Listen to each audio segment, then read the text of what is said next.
पोचलेलं कार्य। नंबर 2, आज तुम्ही भगिनी मोठ्या संख्येने गेली 3 तासापासून इथे बसलेला आहे।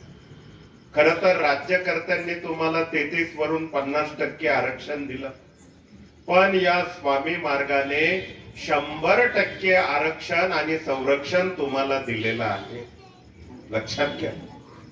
आणि हे कार्य बाबागिरी बुवागिरी काहीतरी असं छूछा, बिलकुल इथे अंधश्रद्धेला थारा नाही। प्रत्येक सणामागे, व्रतामागे, सेवेमागे वैज्ञानिक दृष्टिकोन आहे।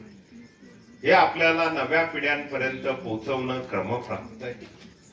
आणि जे काही 80% समाजसेवा, 20% अध्यात्म, ग्राम अभियान, 18 विभाग चालतात, हे सगळे मानवाच्या कल्याणाकरता विनामूल्य चालतात, लक्षात घ्या।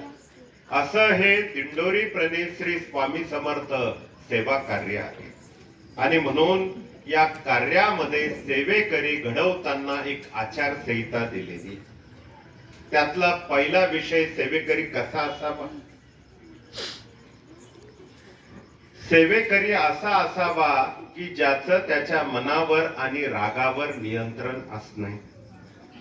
इथे मान पान, पद प्रतिष्ठा या गोष्टींना बिलकुल महत्व नसावं।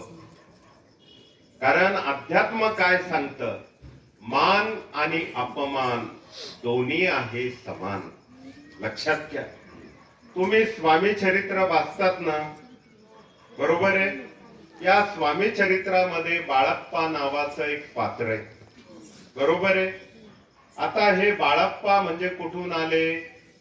कर्नाटक राज्यातल्या हवेली या गावातनं, अर्थात ते सदन कुटुंबामध्ये जन्माला आलेले। त्यांचा व्यवसाय सराफी होता।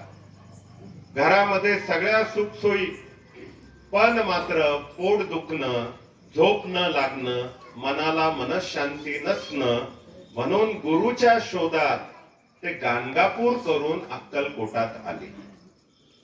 अक्कलकोटामध्ये आल्यानंतर स्वामींनी त्यांना कुठली जबाबदारी दिली, काय काम दिलं सांगा ताई करडिले?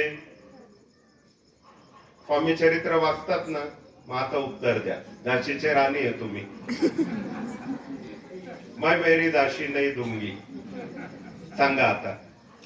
त्यांना काम दिलं स्वयंपाक करायचं, महाराजांचा नैवेद्य बनवण्याचं।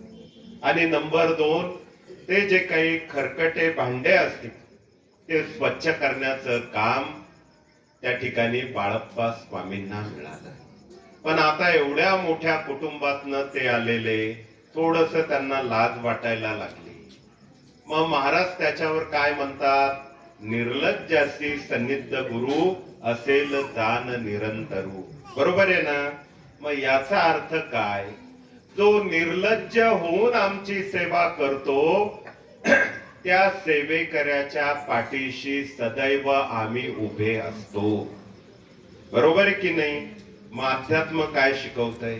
इथे मानपानाला बिलकुल थारा नाही। हे शाल श्रीफळ गळ्यात घाला, हा आमचा विषयच नाही साहेब।